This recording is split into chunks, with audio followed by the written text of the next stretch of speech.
Mitch Lawrence, Sirius XM NBA Radio, Forbes, Sporting News, the NBA playoffs.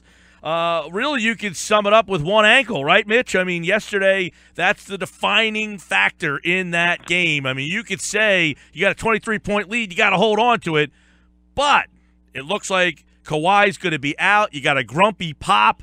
Has this series that we all were anticipating just took a turn for the worse?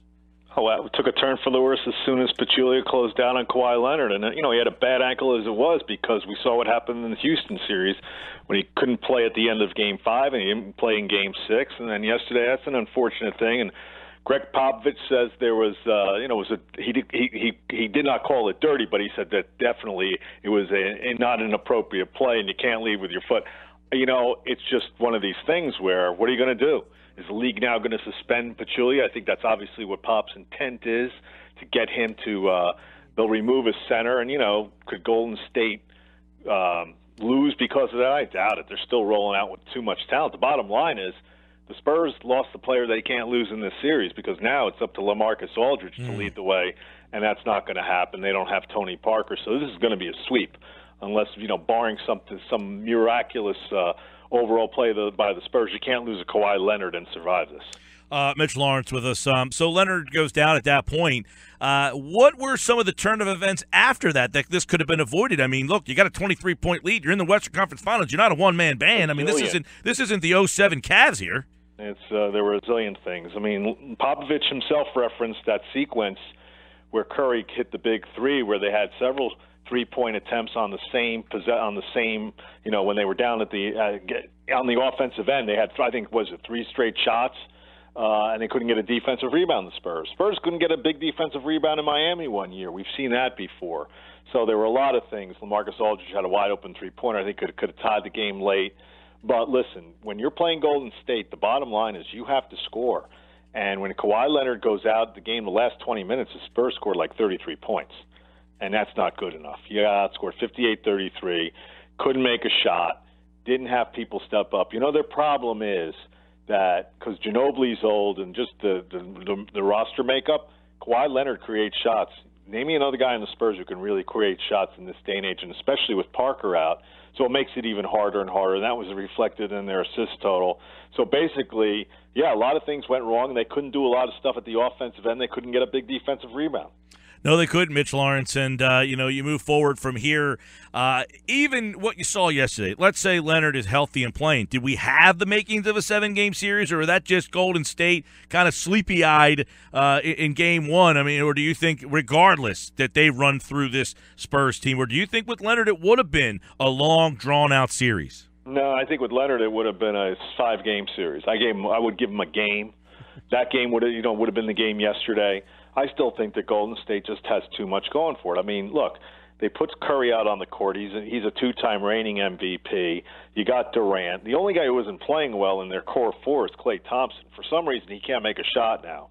So they've got everything else going for him. I know Iguodala is now hurt, and they say he probably won't play in Game 2. He's got a problem. But for the most part, I still think, even with Leonard, this to me was going to be a series where their overall talent, they were just going to overwhelm even a San Antonio, and they've done it before in the regular season. So I know Kawhi Leonard, he's probably going to finish third in the MVP, and he's deserving of that after, obviously, Westbrook and Harden. But I just don't think he would have made it a long series. Real quick, do you think Pachulia should be punished? Do you think there was a dirty play? I mean, how do you see it? I don't think he should be suspended. I don't think he should. And I'll tell you what, here's the thing. Popovich's whole thing is he did something that is inappropriate the way he leads with his foot. He puts it there and he knows that Kawhi Leonard's foot is going to come down on top of it. I mean, come on. This stuff happens. It's part of sports.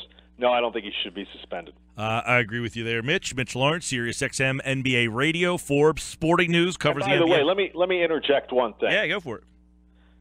Did Bruce Bowen ever step under guys? That's the one thing that Greg Popovich doesn't want to talk about because it's not germane, because Bruce Bowen is retired, and for some reason his number was raised to the rafters. Bruce Bowen had a habit of going underneath shooters, and when they landed, you saw what happened. So, you know what? This happens. You know what? You got to move on. Mitch, tonight, epic Game 7. This could be a career-changing moment for a guy like John Wall. Going into Boston, they can't win on the road. You and I have discussed that a lot in our conversations. But is he the kind of special player that could figure out a way to get over the hump against a good, not great Boston team?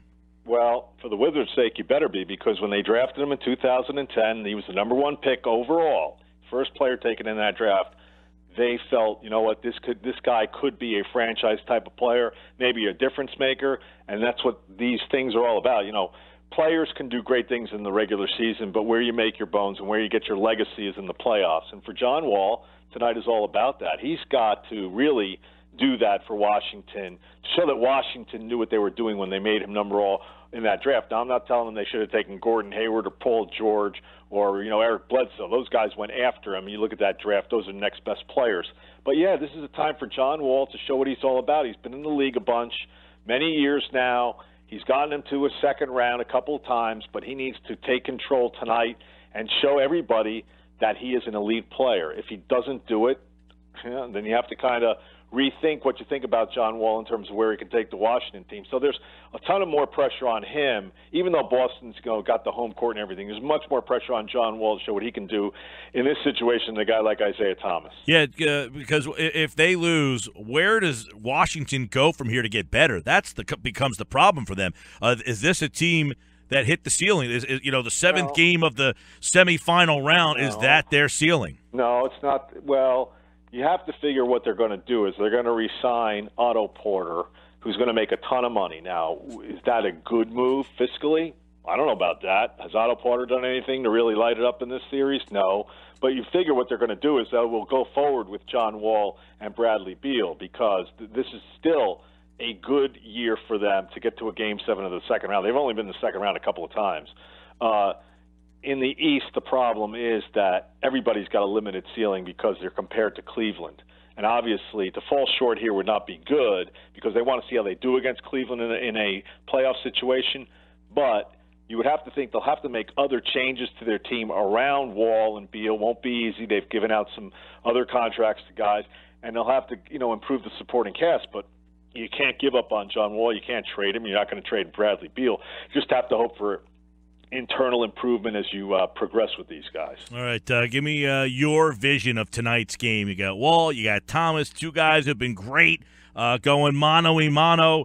Boston, not the Boston Garden that we know, Mitch, but the Garden of some semblance of it here. Is tonight a great game? We've seen a lot of bad games in this series. Yeah, it'll be an okay game. I think it'll be competitive. I don't want to say, it's too much to ask these teams to give us a classic.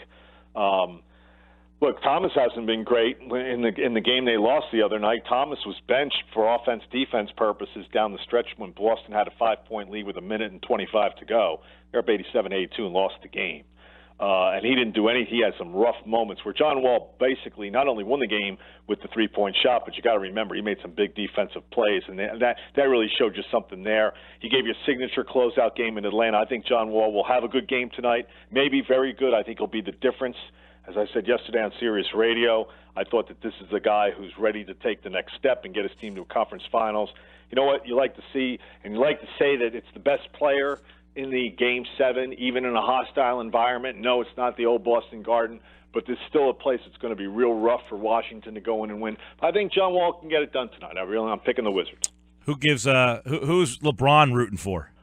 I think LeBron's rooting for Boston because, you know what, you don't have to worry about Boston offensively after Isaiah Thomas. I know Bradley's played better now, and he's made some, had a couple of good games offensively, but you're really worried about Avery Bradley and Jay Crowder and his supporting cast, Isaiah Thomas. I think if you deal with Isaiah Thomas, you make other people beat you. It's a lot different than having to chase John Wall around the court and you have Bradley Beal there. So I think LeBron, and you saw what Washington did in the regular season. They won a game in Cleveland. They gave Cleveland a hell of a game down in D.C. in an overtime loss. So I think the Cavs would much rather see Boston here. That would guarantee a sweep. I still think they could sweep Washington, but maybe Washington might get a game off them. Might. Maybe, yeah. I kind of, I kind of look at the game tonight as this series just seems like it hasn't given us much. The game the other day was a good game, though. They gave us a nice one in Washington, so give the Wizards credit there. But I kind of have the feeling, like you, I think Wall, if he really wants to put himself on the map as one of those special guys. Tonight he says,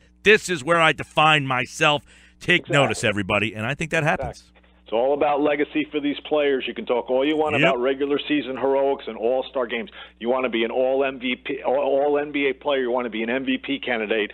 This is the time of year, May and June, where you got to elevate your play and get your team deep in the playoffs, and that's what it's all about for John Wall. If he comes up short, maybe he's not that type of player. Longtime NBA columnist, Sirius XM NBA Radio. You can check out his stuff at the Sporting News and at Forbes and at Mitch_Lawrence. We talk NBA with Mitch, as of course tomorrow night in Philly there's basketball, well, lottery basketball. We'll be keeping our eye on that as well as these NBA playoffs right here on 97.3. Mitch, we'll talk soon, pal. Hope Joel Embiid gets you the number one pick. Talk to you later.